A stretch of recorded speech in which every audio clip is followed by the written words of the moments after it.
আসসালামু আলাইকুম ৰহমতুল্লাহি বাৰকাতু। ওয়ালাইকুম আসসালাম ৰহমতুল্লাহি বাৰকাতুহু।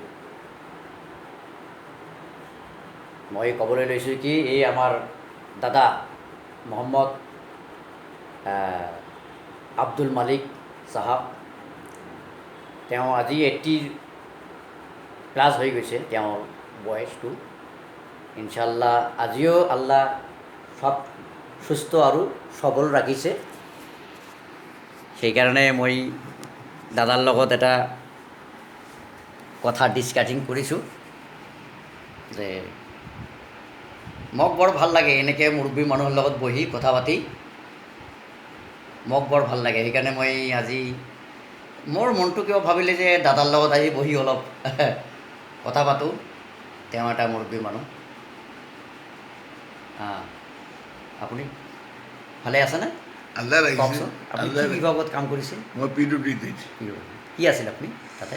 মই এচিষ্টেণ্ট ইঞ্জিনিয়াৰ। অঁ, আচ্ছা আচ্ছা, এচিষ্টেণ্ট ইঞ্জিনিয়াৰ আছিল আপুনি। এচিষ্টেণ্ট ইঞ্জিনিয়াৰ হৈ ৰিটায়াৰ্ড হৈছোঁ। ৰিটায়াৰ হৈছে। আচ্ছা, মই সেইকাৰণে ভাবোঁ যে এজন ইঞ্জিনিয়াৰৰ লগত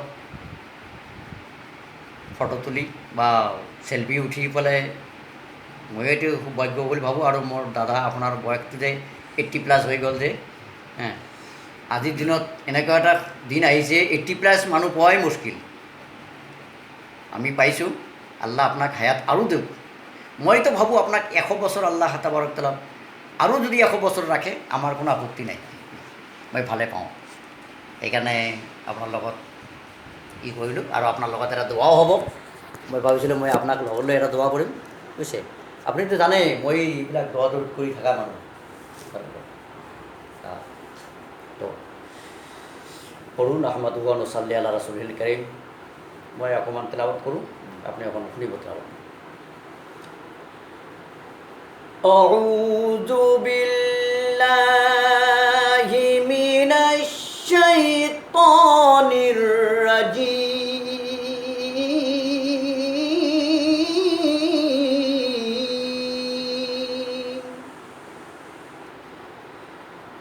বিসমিল্লাহির রহমানির রহিম।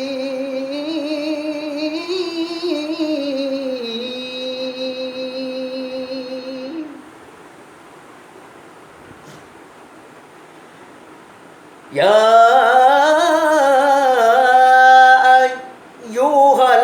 আইয়ুহাল্লাযীনা আমানু তাকুল্লাহ।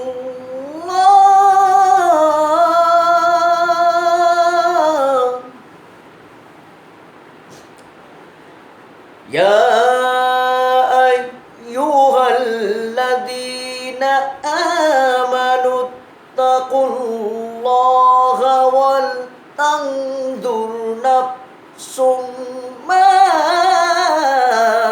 কদ্দামাত লিগাদ মা কদ্দামাত লিগাদিন ওয়াত্তাকুল্লাহ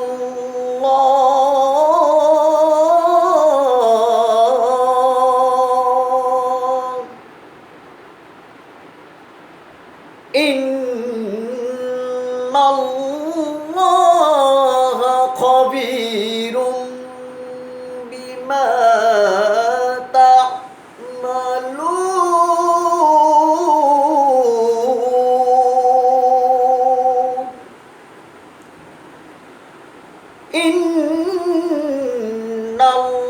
ইন্নাল্লাহা খাবীরুম বিমা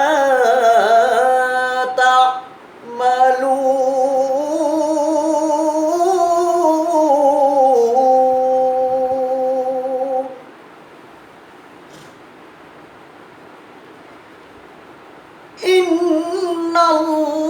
ইন্নাল্লাহা খাবীরুম বিমা তা'মালুন।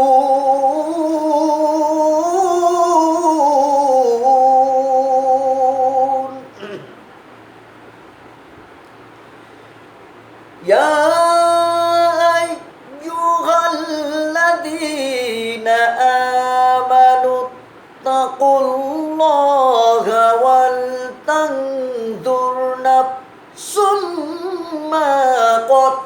قدمت لغد واتقوا الله إن الله خبير بما تعملون.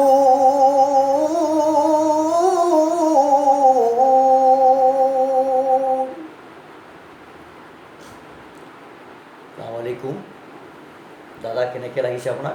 খুব ভালো লাগছে ইনশাআল্লাহ আপনি দোয়া করিব, ইনশাআল্লাহ। কারণ আপনার দোয়া কি জানি আল্লাহ তাবারক তাআলা মগর পর রহমত করে। মই আপনার পৰা দোয়া বিচাৰোঁ আৰু ময়ো আপোনাৰ পৰা দোৱা বিচাৰোঁ। নিশ্চয় মই আপোনাৰ কাৰণে দোৱা কৰিম আৰু দোৱা কৰিয়ে থাকিম। আমি আমাৰ কাম হ'ল গোটেই বিশ্ববাসীৰ কাৰণে দোৱা কৰা, সব জনগোষ্ঠীৰ ওপৰত আল্লাহৰ ৰহমত বৰ্ষিত হওক। যিমান জনগোষ্ঠী পৃথিৱীত আছে সবৰে ওপৰত ৰহমত বৰ্ষিত হওক আৰু আমিন। আল্লাহ যাতে আমালোকক বাকী জিন্দগীত ইছলামী হালত চলিবলৈ তৌফিক দান কৰে। সেইকাৰণে মই এটা, আপুনি মোৰ দাদা, মই আপোনাৰ এটা সাথী, এনেকুৱা এটা সাথী, বুজিছেনে নাই? এইটো আৰু এই ভিডিঅ'টো মই ইউটিউবত এৰি দিম। ইউটিউবত এৰি দিলে আৰু বহুত লগ বন্ধুৱে দেখিব বা বহুত মানুহে দেখিব। সব লগ বন্ধুৰ পৰা মই আৰু মোৰ দাদাৰ মানে ভালাই কামনাৰ কাৰণে আপোনাৰ লগত ওপৰত দৰখাস্ত কৰিছোঁ। দোৱা কৰি আমাৰ দাদাৰ ওপৰত সন্তুষ্ট হৈ আপোনালোকে দোৱা কৰিব। মই গুণাগাৰে তেওঁক বৰ ভাল পাওঁ আৰু তেওঁৰ এজন হজ কৰা মানুহ, হজ কৰি আহিছে। তেওঁ এজন হজী হয়। 2008 গৈছিল নহয় আপুনি?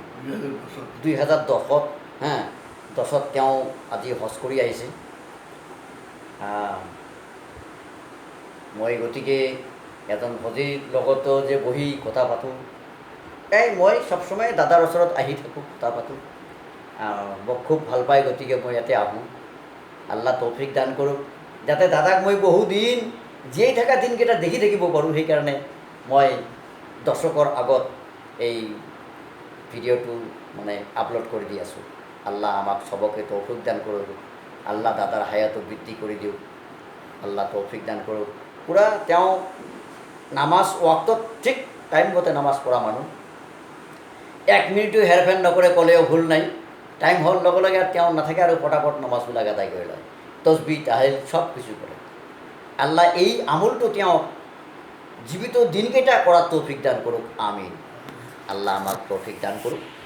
আমি দাদাক এবাৰ ভালকৈ দেখাইছোঁ মই। আসসালামু আলাইকুম। ওয়ালাইকুম আসসালাম ৰহমতুল্লাহ বৰকাতুহ। আমিন।